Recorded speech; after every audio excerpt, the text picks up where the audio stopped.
The Louie Bellina Show on a Thursday, presented by CC Electric. Let me share with you the game plan. This is how we do between now and 2 o'clock. This is an Aggie football player's kind of day.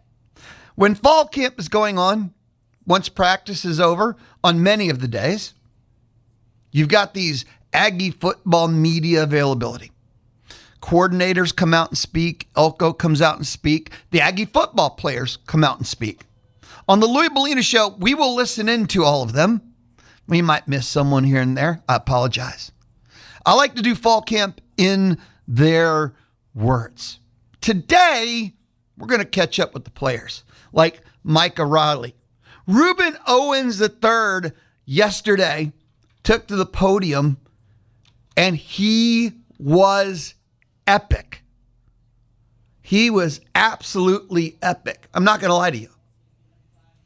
He came out and said he could add 1,000 yards. He took full responsibility. He said, I got to stop falling down. And, people have been talking about it all year. So I know we're listening into Micah Riley. We're going to listen into Reuben Owens III. We're going to listen into DJ Hicks. There might be more. But it is an Aggie football players day here on the Louie Bellina Show. I'm inside the Charles Schwab studio. There's more. There's always more. At 1 o'clock, joining me on the D4 Land Services hotline, speaking of kind of like Aggie football, maroon and white world, Rusty Burson. He's an Aggie historian. He's an author. Joins me every Thursday at 1 o'clock, and today's Thursday, and there will be a 1 o'clock. So Rusty and I will talk Aggie football. We got to talk Astros Rangers. It's a part of our world, and so much more. That's 1 o'clock. Now, I got ahead of myself. I skipped over 12 o'clock entirely, didn't I? Today, 12 noon all the way through 1. That's the lunch hour, thanks to Rudy's Barbecue. But that entire noon till 1, the ticket booth is opening. Yesterday, I'm sitting in my office. I love my office. Covered in bobblehead dolls and other toys. It's very relaxing. Yesterday, I'm sitting in my office.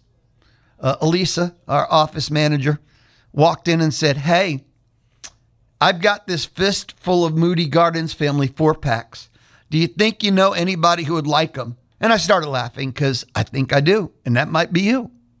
So today, Thursday, Louie Bellina Show, noon to 1, I'm throwing open the ticket booth thanks to Dixie Tire Company.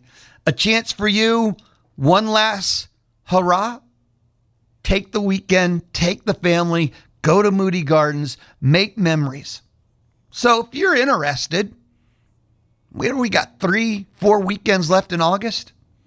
And you're like, yeah, family's always wanted to go. We'd love to go back. It's something we've always thought about. I got family 4-packs, and I think I'm giving away like 4 of them. Seriously, like 4. That'll be noon to 1 here on the Louie Bellina Show. So there you go. I'm pretty fired up. If you got something on your mind, Aggie basketball went 3-0 in the Bahamas, and they're going to win the national championship now. Aggie football is going to go 12-0 and win the national championship now. The Astros, they lost the series to the Blue Jays. The Rangers have won 2 straight. Whatever it is, you have discovered a new brewery you'd like to recommend to me. Whatever's on your mind, text. You can call. The phone number's the same. 979-693-1150. 979-693-1150. You'll probably text. Texting's popular. If that's your decision, I'll see what you have to say inside the texts. I'll see you inside the inbox. Text 979-693-1150. 979-693-1150. Fire away. 979-693-1150. We open our Thursday together. Maroon and white notebook. It's how we start most days. Aggie basketball did conclude the Bahamas tour. They took on Carleton University. 101-49. Aggies got the dub. They finished 3-0 in the Bahama Mar Hoops Summer League at the Bahama Mar Resort. Mackenzie Mbaku, leading scorer all 3 games. Yesterday, he led them with 17 points, 5 boards, and that was only 14 minutes. Lucas Walls, 15 points. Jalen Reese, 17 points. 15 points also, sorry. Baku led with 17. Walls, Reese, 15 points each. Aggie shot 54%. Three-point shooting was 47%, which is just unbelievable. But for the second game, their free throw shooting left a whole little to be desired at 58.6. Using the rounding up measure, that's 59. That's not good enough. I'm sure they have time to work on it. So Aggie basketball wrapped up 3-0. And again, it's exhibition. More practice, more time together, more bonding, more time for Bucky to just see his team play together. We will visit. I'm going to try and get Bucky on somewhere in the next 2 weeks. I don't think I've pissed him off, so I think there's a chance he'll join us. I'll wait till they get back before I put in the schedule request. I'm sure Rachel, the head SID, flying back. She probably needs to sleep. Time zone differentials, things like that. But I'm going to try and get Bucky on somewhere in the next 2 weeks. I'd love to visit with him, get his thoughts on, how the trip went and what they accomplished. Maroon and White Notebook. The Athletic. Nice way of doing tiers for college football program is commitment of the athletic department, the spending. And that's kind of the key, the spending tiers. And almost the expectation that comes with it. Now, the top tier, always all in with big results. And the teams that are in there. There's not a single revelation. Alabama, always in with big results. Georgia, always in with big results. Miami, I'm not sure how Miami snuck in that tier. Where's there always big results? Ever since the U, they don't have always with big results. So I kind of went on that one. LSU, they win national championships. They steal from children's hospitals. They're always in with big results. They said LSU, yes. Michigan, yes. Ohio State, yes. Notre Dame, Oregon. So the Blue Bloods, Texas, always all in with big results. That's their tier. And it's kind of based on spending and then kind of what you get for it. So they're tier one. Those were the schools that were always all in with big results. I kind of pondered, and I tie everything into Texas A&M. That's the world we live in. A&M was in their tier two, and it was called Big Spendors, hoping for results. Big Spendors, hoping for results. I had a problem with that. And tell me if you disagree. I felt like prior to A&M joining the SEC, that was 100% accurate. Well, no. See, now I'm going to argue with myself. I'm going to slap myself. Prior to joining the SEC, A&M were mid-spendors, hoping for results. A&M joins the SEC. They were big spenders, hoping for results. Things have shifted. Once A&M started spending enough money, once they really found out what it meant in the SEC to be truly big spenders, because when A&M joined the SEC, everything old got shattered. The full commitment was truly full, but I think once A&M got in the SEC, it was a deeper commitment than maybe some that were involved even knew, but they never backed off the commitment, and all in meant all in. And once you reach a certain point, it wasn't hoping anymore. I believe we live in a time, Aggie Athletics, and I'm not talking about fans. I think I'm talking about every level. And I'm talking about BMAs, fans, people that make decisions. It's not big spenders hoping for results. I think it's big spenders, and now the word is expect results. A problem for A&M, history doesn't have results. A&M is not a historical blue blood. A&M historically doesn't make Final Fours. A&M historically has not made the national championships. Insert almost any sport. We're talking about the revenue and the big ones here. Now, A&M is recent history, winning national championships in Olympic-type sports. But in the big ones, we don't have the breakthrough. We don't have the consistency. I mean, you know that. So A&M was mid-spender, hoping for results. That was A&M's basically its entire existence. If you think of the entire history of Aggie Athletics, it was a mid-hoping. Joined the SEC, big hoping. And I think when the volume of money and the depth of the commitment became fully realized, it went from big and hope to big and expect. I know right now we live in a world where it's big and expect, and it's not just Louie Bellina. It's not just the Aggie fans, because you reach a money point that you have to have return. Now, something else, modern times, and this is a conversation, Dusty, and you know him. He'll be with me this year. The Zone call-in show after every A&M home football game. Dusty and I have been doing it 2 decades and change. And if you've ever listened to that, you know Dusty.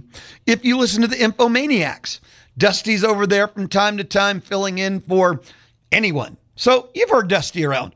Dusty and I were talking about this. There's a different expectation on athletes. And we'll stick again revenue, because they're getting paid. Athletes used to really kind of do whatever they wanted. And sure, coaches wanted to discipline them and they could show up for obligations or not. But they're being paid now. So they can be more ordered and demanded than they used to be, because it's like pro athletes. You're being paid, so you have an obligation to. There's so much levels of, and it's all money. Everything, every level, all these conversation points are money, money, money, money. When you were an amateur, knowing, we had class, and no, you're being paid now, and there's obligations that come with it. Anyway, sorry. But that was the fascinating part. Big spender hoping, and just that, it's only 5 words, but defining A&M athletics. Mid-spender hoping, big spender hoping, but today, big spender expecting. And take a look at what's in position. You got Mike Elko, right? Take a look at the now, first ever CFP, with a 39.8% chance of returning. Come on, it depends on what metric analytic expert we want to lean on right now, but with a very realistic chance of going back to back. The now is in great hands, but with Elko, and I forget who I was reading, what does the next 10 years look like? Elko's putting together the number 1 class. So far, he's proven to be a portal wizard. I feel like A&M's offensive line class could be the final notch in Elko's portal cred, because everything he's done in the portal has been brilliant. Their ability to identify, not needing someone else's list and just going off of the stars on the list, but just him and his staff finding players that fit him and his staff, that fit their system and they can develop, and then they come here and they go to the NFL. It's a small window, but so far it's incredible. Well, if you're going to bring in 4 offensive linemen to replace 4 NFL linemen, and if they come in and don't miss a beat, maybe it won't be in month 1, but we'll just say mid-season on, and then they throw all of them into the NFL, at least 3 of them, right? That could be the last thing where people might start looking at Elko and his staff and go, he might be one of the greatest portal head coaches ever. Yeah, I skipped a couple of steps ahead, but I think what he does in the portal incredible. Make this O-line class what I said, and everyone's going to start talking about it. And then look at the recruiting class too. So what does the next 10 years look like? And which in college football, holy cow, what's it going to look like in 10 years? That's me going way too ahead. But look at the now and look at the next. Is 5 better? Can we digest 5 better? Aggie football future and now is as good as any other program in the country. Like Ohio State has they're a monster beast. They have everything in place. That's where A&M football looks like it's headed. That everything looks in place like that. Kind of fun, isn't it? 979-693-1150. 979-693-1150. Text, call. That's the number. Text, I'll see what's up inside the inbox. Call, we'll talk on the Deep Land Services hotline. Let's grab a timeout. I'll be back. This is the Louie Bellina Show on The Zone Thursday. Spend your summer with The Zone. Summer. Yeah. The Zone 1150 AM and 93.7 FM, where football has no off season. I waited way too long to see Motley Crue. I saw them about 10 years past their prime. So fired up to see them. So excited to see them. I waited too long. I never saw them in their prime time. It's okay. I still had a good time, but yeah. Louie Bellina Show, Thursday, inside the Charles Schwab studio. Noon hour. Ticket booth's going to open thanks to Dixie Tire Company. 1 o'clock, Rusty Burson, Aggie historian and author. And we're going to be listening to Aggie football players all day long. All day long. Hey, some text messages. Let's go to the inbox. Zachary in College Station is a former running back. Not falling down is mostly mental. Actually, I mean, I'm not going to argue that. That could be it. With Reuben Owens III, and okay, this is what I was told. His problem was all technique with him running with his shoulder pads out in front, which is why he lost balance and fell down. Is that true? Is that false? That's what I was told. The problem with Reuben Owens was technique. And again, running kind of off balance, just always putting his shoulder pads out from under him. Bad technique. That's what I was told. Text messages from Ethan. I really hope we see Marcel much more involved in run game. I think that's almost as important as him cutting down on the turnovers. Ethan, the two-part thought. I've said basically all offseason, I think the single most important thing is for Marcel to be better down to down. I know everyone else talks about turnovers. There's too many plays he throws away that are too easy. Down to down. There's so many more first downs that, and I'm just talking about it's a random like 1st and 10, he drops back. There's an easy guy at 6 yards and he throws it low or behind and it makes no sense. And it's not a turnover. It's a play that gets lost in a game. And let's say there's 5 of those in a game. Well, it changes the drive. See, those don't stand out like a turnover. Those don't stand out as like a 3rd down play because, 1st and 10. But he has too many throwaway plays like that. The consistency, and that falls into consistency. If he takes the easy, like there's times where I feel like he just makes up his mind, I'm throwing this ball 40 yards. I don't care if there's a guy wide open at 15 and 10. Take the 15 and 10. I just want him to make the easy. Take all the easy. And to me, it's amazing what will happen. Now, you want him more involved in the run game. It's not the problem. He is devastating when he sees it and feels it in the run game. I don't ever want to see him force it. And I don't understand, like, is it his vision? Is it called? Is he being told, don't run unless you have to? We don't know the dynamic of that. We do know that when he does, he destroys defense. He breaks their will. So is he running just enough? Because when he does, it's perfect. Like if he ran more, would you get diminishing returns? Plus, how much do you want your starting quarterback to run? Because if he goes out for any length of time, it's pretty much season over. Those are always the conversation points about wanting your quarterback to run more. We just know that when he does, holy cow.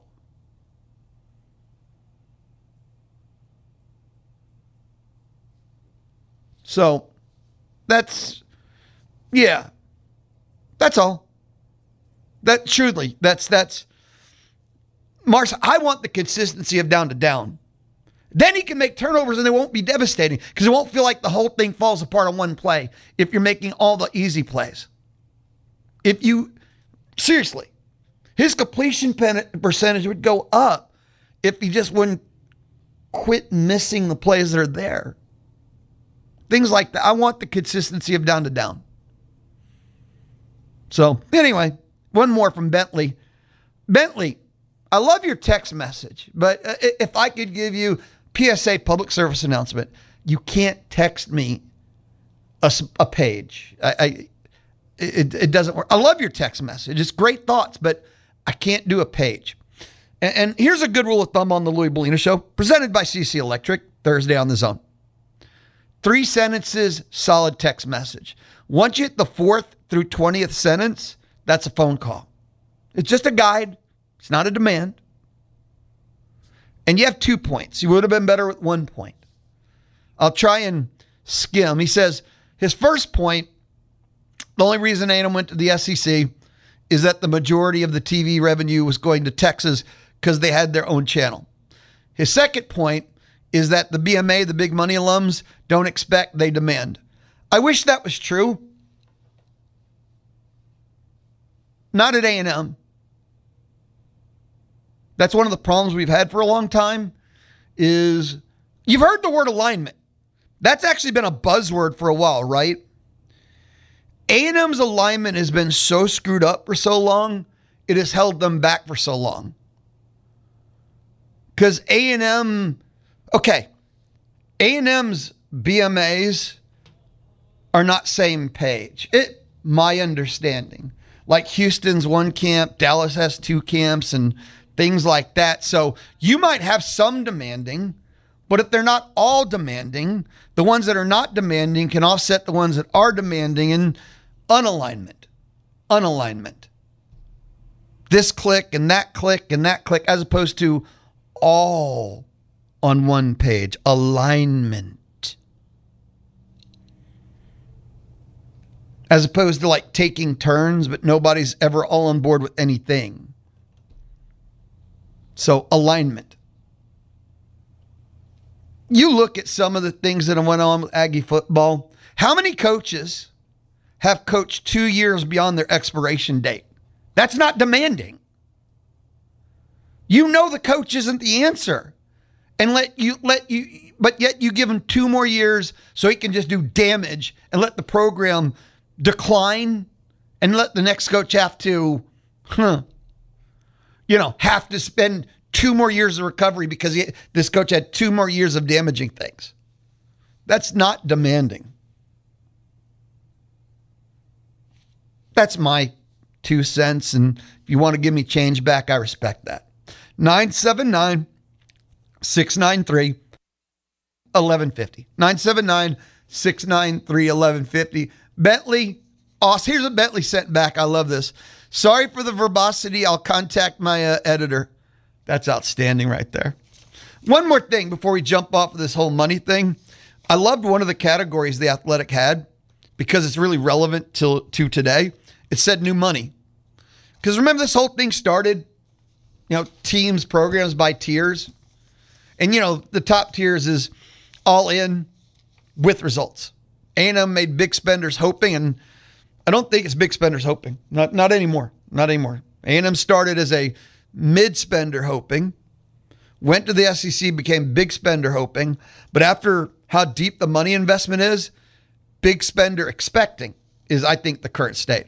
The one tier they had, which is true, modern, and you're going to recognize these teams, is new money. New money. Indiana is new money, and they've already won a national championship. They have a billionaire, Mark Cuban. New money. BYU, I wasn't aware. I'm not kidding. I didn't know they were a new money school. They've always been relevant. You can go to the 80s and 90s, and they've contended for national championships. But new money. Here's 2. SMU and Texas Tech. SMU's not new money. SMU's always had money. They've always had an alumni base that has money. Pony Express. Texas Tech is new money. They got Cody Campbell. They got their billionaire. But that category I love to death because of the relevancy of the billionaires. New money category. Find it fascinating. 979-693-1150. 979-693-1150. You can light up the inbox. Again, where do you weigh into this? I think Mike Elko probably has created alignment because who can argue? Mike Elko was here before. There was alignment probably before his intro press conference. Mark Stoops probably created alignment. It was probably unanimous, like everyone said, hell no. And then when Elko's name, they all went, oh yeah, compared to that. Maybe A&M Athletics got accidental alignment for football. Don't know. I don't know. But with what Elko's done in 2 years, can you imagine a universe that anyone will deny him?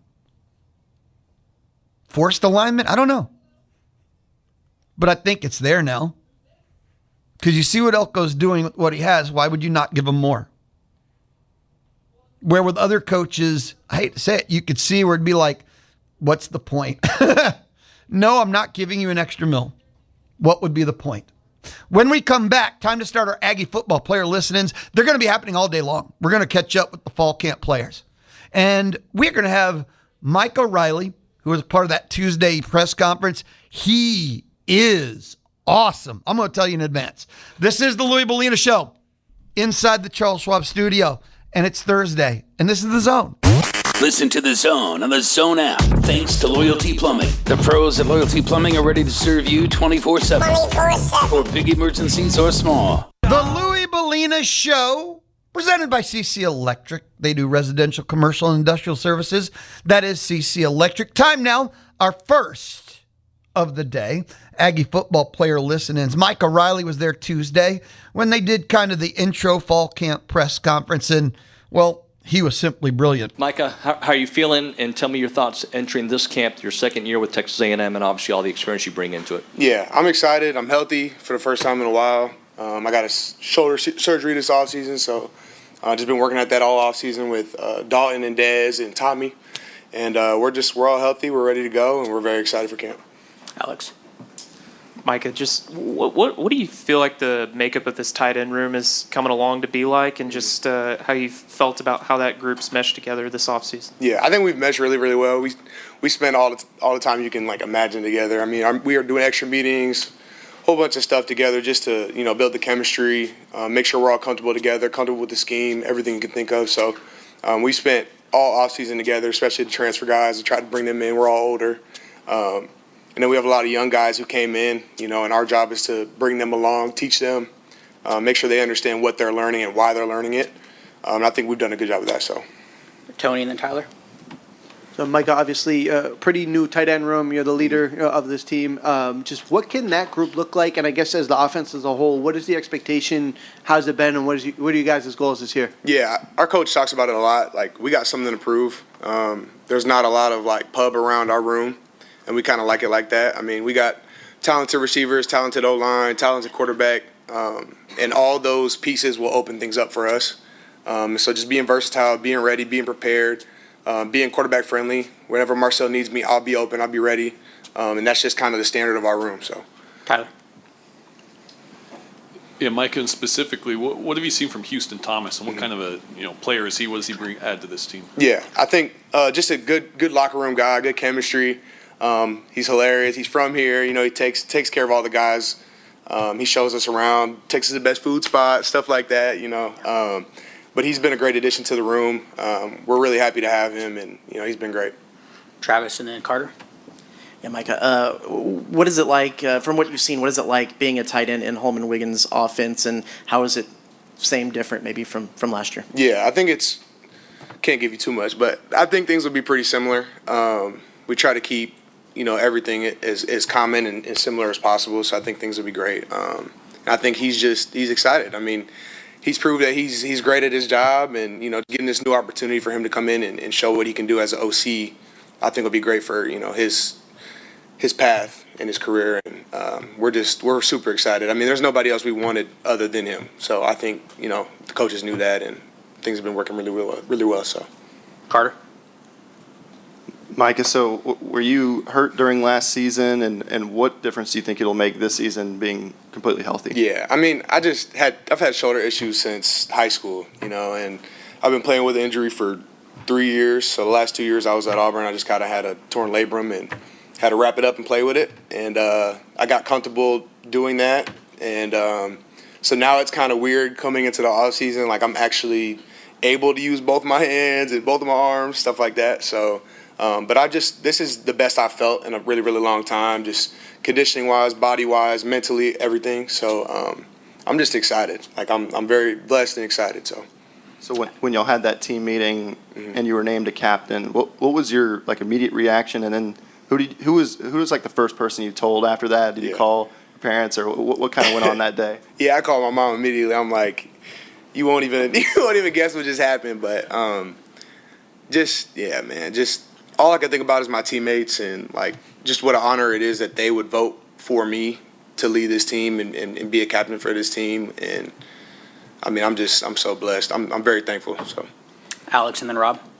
You mentioned playing with a torn labrum. I'm just curious, what were some of the limitations that you had with your game specifically, and just how that maybe affected your usage? Yeah, maybe not necessarily usage-wise. I think it's something I've dealt with for a long time. It's something I just kind of had to get past. But just being able to block with both my hands, a lot of times I got to put my body on people, which is kind of how I block anyway. But just being strong with that hand and cutting off the C gap, just small things, But I've had to find a way to get comfortable without being able to use it. And like I said, this is the first time I'm actually have both of my arms healthy, so it'll be good. I'm blessed. I'm really excited. And then wanted to ask you about Mark Naboo. Just what has he meant for the the transition of this offensive line, having to replace the starters that it has to replace? What has he brought?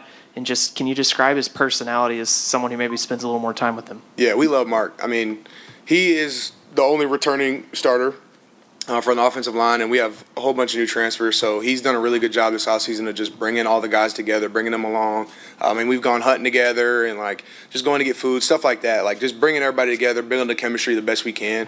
And he's the rock of that offensive line. So he's making all the calls. He's pointing things out. He's telling guys where we need to be looking defensive structure-wise and things like that. So he's been vital. He's been important, and he's a key part of this team. So, Rob? Howdy, Micah. Howdy. So what kind of traits do you think were the reason why your teammates chose you to be one of the captains? Yes, sir.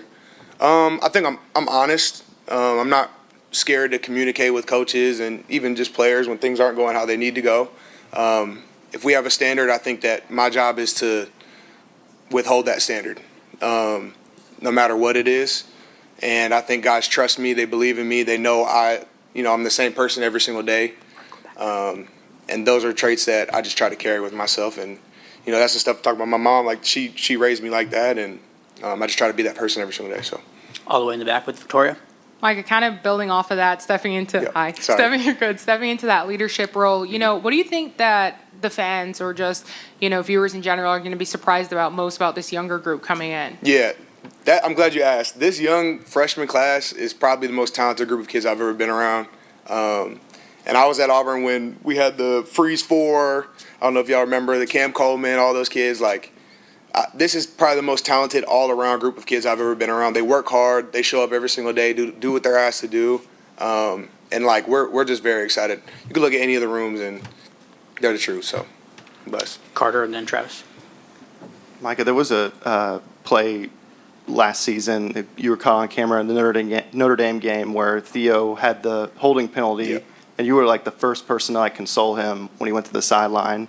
A lot of people brought attention to that. What do you remember about that moment, and is that something you like to bring from a leadership standpoint? Yeah, me and Theo kind of talked about that after. Again, that was my best friend. So knowing he had a bad play and he was probably going to be in his head about it, my job, even though I wasn't on the field, was to grab him and be like, hey, we still got time left. This game's not over. And I think that's just like the culture of this team in general is picking each other up when things go wrong. Like this is the SEC. There's going to be bad plays. There's going to be days where you're struggling. And at the end of the day, whoever pushes through and grabs each other, holds each other up is going to win. So that's just kind of our culture. And Micah, you mentioned earlier about making sure y'all are quarterback friendly. What does that look like, and what's your relationship like with Marcel? Yeah, I think me and Marcel all offseason, like if he went to Nashville, where are you? I'm coming. Like my job is to make things easy for him. That's all really the whole offense. And like we take pride in that. If he needs me to run a route at 10 yards and roll to 12, I'm running it at 10 and I'm rolling at 12. Like there's not much that needs to be, asked. I mean, whatever he tells or brings to us, we need to do. That's just kind of how it needs to run, and that's how teams win. So just being like that all offseason, asking what he wants from me, what he needs, and just being there when he needs it. So, Cease and then Landon. So do you consider blocking your forte, and now that you got two good shoulders, are we going to see the catching version of you? Yes, sir, I hope so.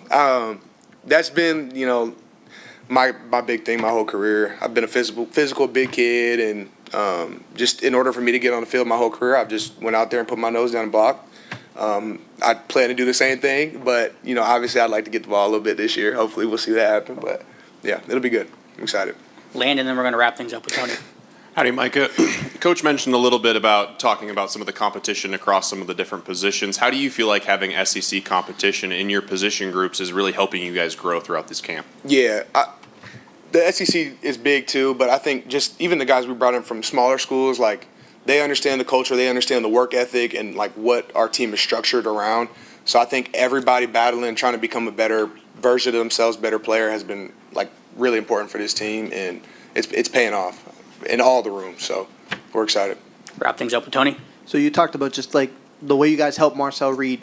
For him as a leader and a quarterback, what have you seen from him, and how has he been responsive to that kind of challenge and maybe that kind of responsibility? Yeah, just being more vocal around the whole team, telling guys, like I said, where they need to be, where how everything needs to be structured for him to succeed. And he's been hand in hand with Coach Lynch and Coach Wiggins, and just trying to make sure everything is dialed in, detailed before we even get into camp. Like day one shouldn't be the first time we're hearing stuff or we're going through like plays. Like we should understand and have a deep understanding of what we're doing and why we're doing it. And I think he's done a really good job of trying to explain that to even the young guys and the guys we brought in. So that's our listen in, Micah Riley, and he was phenomenal.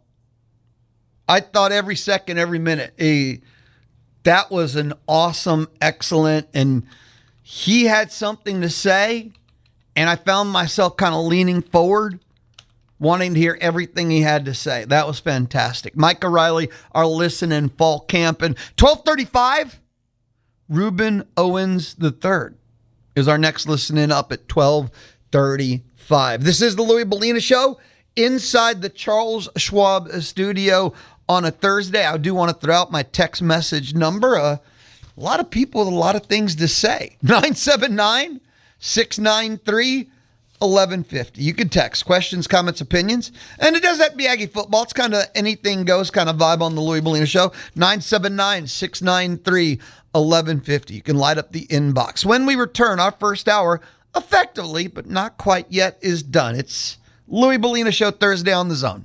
Listen to Aggie football every game, every play. Come on the Zone 1150 AM and 93.7 FM. The Louie Bellina Show Fall Edition ramps up. Wednesday, Fridays, I now go to 2 o'clock. We had Studio 12 live for 14 years. Took over at 1 o'clock. Matt Will, then Andrew Monaco joined them. I thank them always for 14 incredible years.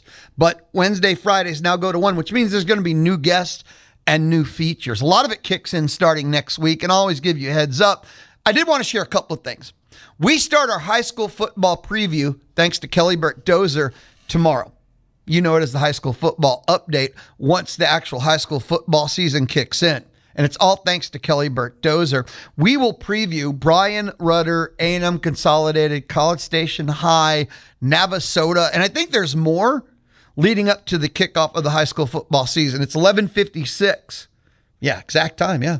11:56 every Friday and Monday, thanks to Kelly Burt Dozer. I have confirmed Mitch Light's coming back of the Athletic for like his 25th season. Glutton for punishment, yes, he is. Mitch Light will be every Monday at noon, and August 17th he comes back. And with Mitch Light, in the fall, we do college football, the national scene, the national level. We take a look around the country. And in the fall, everything college football national. The weekend that was, week ahead, top stories, that kind of thing. And Mitch Light every Monday at noon on the D4 Land Services hotline. There's more. One step, 1 week at a time. Next week, we begin our student athlete profile. That'll be every Wednesday about 1:15. Riley Flurkey, infomaniac, sports director, former producer of mine, former A&M track and field athlete, will visit with different student athletes at A&M. We want to learn about them as Aggies, students. It's good stuff. That starts next week, Wednesday, 1:15-ish. So 1 week at a time, the fall edition of the Louie Bellina Show begins. I want to end our hour pure fun. Who remembers a movie, legendary movie, called Dodgeball, a true underdog story? Now, I'm not sure if it really was a true story. Maybe it was based on a true story. I've traveled the country. I never found Average Joe Jim or Robo Jim, but maybe it closed. Dodgeball, a true underdog story. If the Lance Armstrong at the airport bar scene doesn't get you, I mean, like in tears by the end, I can't help you. It's one of the great scenes in cinema history. But anyway, who remembers what channel the Dodgeball National Championships live from Vegas was broadcast on? The channel, it's kind of faded. There was one time it was very popular, but ESPN, the Ocho. And they were making fun that, because, ESPN was opening up a new channel. It felt like every month. Because we had ESPN, The Deuce, which they dropped that, and it's ESPN2. ESPNU, ESPN Classic, ESPN News. There's a lot of ESPNs in the world. So in the movie, Dodgeball, a true underdog story, still not sure about the validity of the true story part, but that's not here nor there. ESPN The Ocho was the channel. I loved it.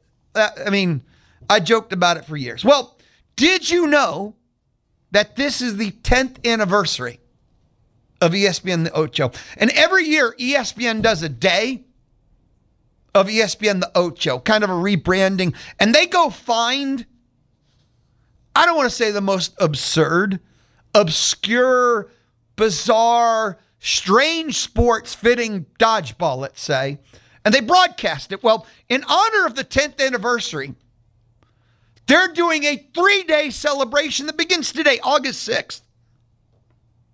Wait a minute. I'm an idiot. I'm bad with math. It's a 4-day celebration, 6th, 7th, 8th, and 9th. You know what's weird? How do you do ESPN The Ocho?